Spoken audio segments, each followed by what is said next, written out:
Adapun Raja Salomo mencintai banyak perempuan asing. Di samping anak Firaun, ia mencintai perempuan-perempuan Moab, Amon, Edom, Sidon, dan Het. Padahal tentang bangsa-bangsa itu, Tuhan telah berfirman kepada orang Israel, "Janganlah kamu bergaul dengan mereka, dan mereka pun janganlah bergaul dengan kamu. Sebab sesungguhnya mereka akan mencondongkan hatimu kepada Allah-Allah mereka." Hati Salomo telah terpaut kepada mereka dengan cinta. Ia mempunyai 700 istri dari kaum bangsawan dan 300 gundik.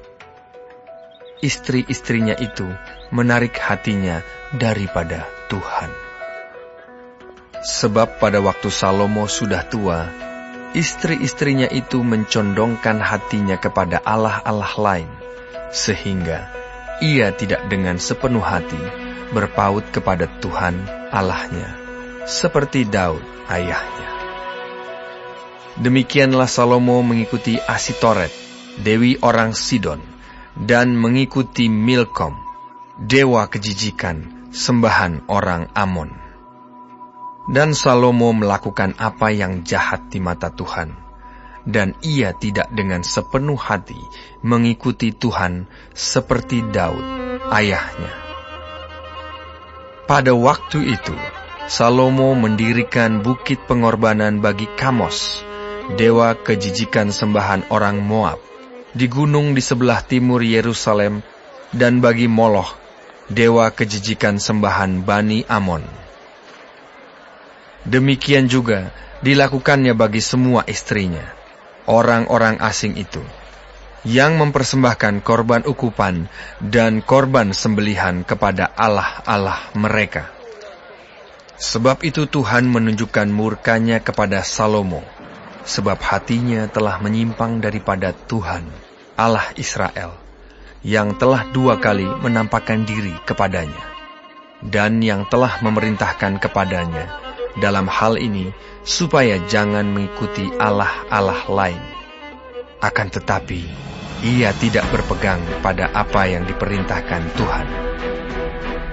Lalu berfirmanlah Tuhan kepada Salomo, "Oleh karena begitu kelakuanmu, yakni engkau tidak berpegang pada perjanjian dan segala ketetapanku yang telah kuperintahkan kepadamu, maka sesungguhnya aku akan mengoyakkan kerajaan itu daripadamu dan akan memberikannya kepada hambamu.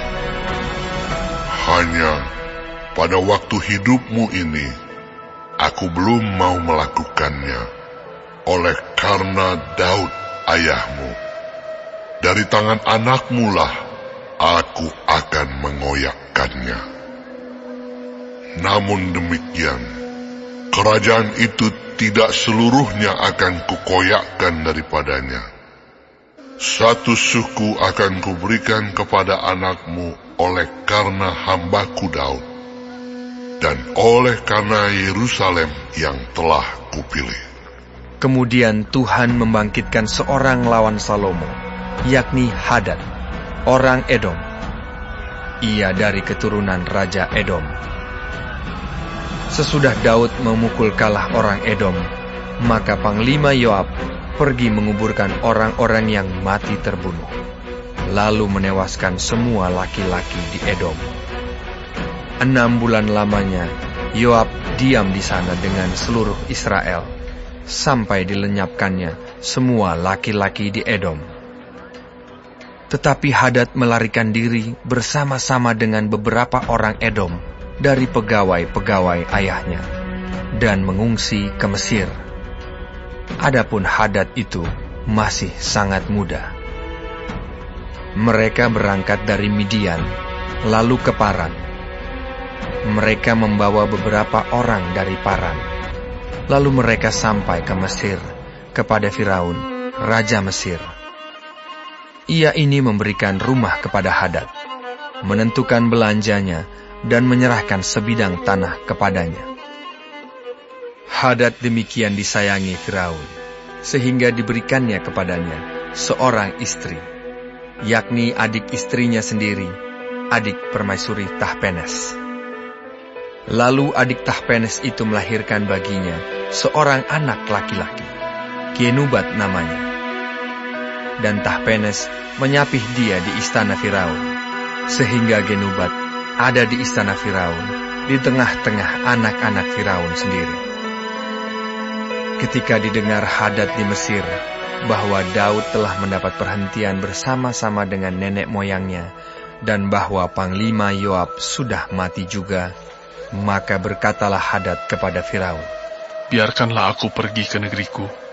Lalu bertanyalah Firaun kepadanya, "Tetapi kekurangan apakah engkau padaku ini, maka engkau tiba-tiba berniat pergi ke negerimu?" Jawabnya, "Aku tidak kekurangan apapun.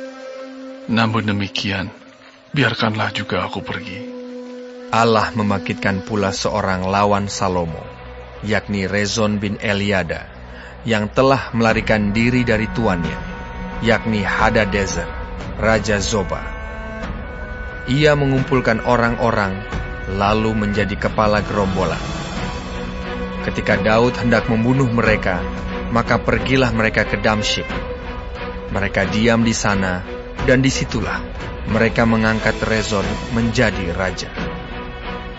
Dialah yang menjadi lawan Israel sepanjang umur Salomo. Ia mendatangkan malapetaka sama seperti Hadad. Ia muak akan orang Israel dan menjadi raja atas Aram. Juga Yerobeam bin Nebat, seorang Efraim dari Zereda, seorang pegawai Salomo, nama ibunya Zerua, seorang janda, memberontak terhadap raja. Inilah alasannya, mengapa ia memberontak terhadap raja. Salomo mendirikan Milo, dan ia menutup tembusan tembok kota Daud, ayahnya. Yerobeam adalah seorang tangkas. Ketika Salomo melihat bahwa orang muda itu seorang yang rajin bekerja, maka ditempatkannya dia mengawasi semua pekerja wajib dari keturunan Yusuf. Pada waktu itu, ketika Yerobeam keluar dari Yerusalem, Nabi Ahia, orang Silo itu, mendatangi dia di jalan dengan berselubungkan kain baru. Dan hanya mereka berdua ada di padang. Ahia memegang kain baru yang di badannya, lalu dikoyakannya menjadi 12 koyakan. Dan ia berkata kepada Yerobeam, "Ambillah bagimu 10 koyakan. Sebab beginilah firman Tuhan, Allah Israel. Sesungguhnya aku akan mengoyakkan kerajaan itu dari tangan Salomo, dan akan memberikan kepadamu 10 suku. Tetapi 1 suku akan tetap padanya, oleh karena hambaku Daud, dan oleh karena Yerusalem, kota yang kupilih itu dari segala suku Israel. Sebabnya ialah karena ia telah meninggalkan aku dan sujud menyembah kepada Asitoret, dewi orang Sidon, kepada Kamos, Allah orang Moab, dan kepada Milkom, Allah Bani Amun. Dan ia tidak hidup menurut jalan yang kutunjukkan, dengan melakukan apa yang benar di mataku, dan dengan tetap mengikuti segala ketetapan dan peraturanku, seperti Daud ayahnya. Bukan dari tangannya akan kuambil seluruh kerajaan itu. Aku akan membiarkan dia tetap menjadi raja seumur hidupnya, oleh karena hambaku Daud yang telah kupilih, dan yang tetap mengikuti segala perintah dan ketetapanku. Tetapi dari tangan anaknya lah aku akan mengambil kerajaan itu, dan akan memberikannya kepadamu, yakni 10 suku. Dan kepada anaknya akan kuberikan 1 suku, supaya hambaku Daud selalu mempunyai keturunan di hadapanku di Yerusalem, kota yang kupilih pilih bagiku, supaya namaku tinggal di sana. Maka engkau ini akan kuambil, supaya engkau memerintah atas segala yang dikehendaki hatimu, dan menjadi raja atas Israel.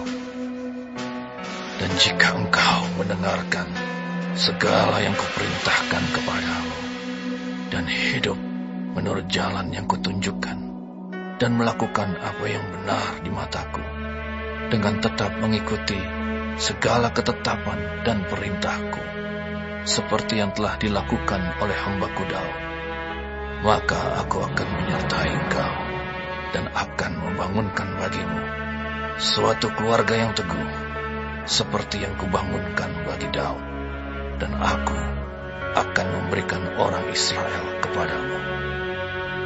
Dan untuk itu, aku akan merendahkan keturunan Daud, tetapi bukan untuk selamanya.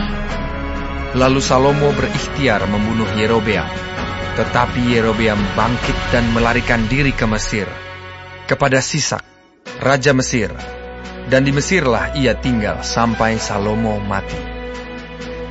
Selebihnya dari riwayat Salomo, dan segala yang dilakukannya, dan hikmatnya, bukankah semuanya itu tertulis dalam kitab riwayat Salomo?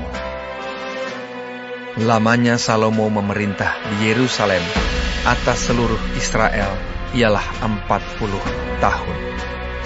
Kemudian Salomo mendapat perhentian bersama-sama dengan nenek moyang, dan ia dikuburkan di kota Daud, ayahnya. Maka Rehabeam, anaknya, menjadi raja, menggantikan dia.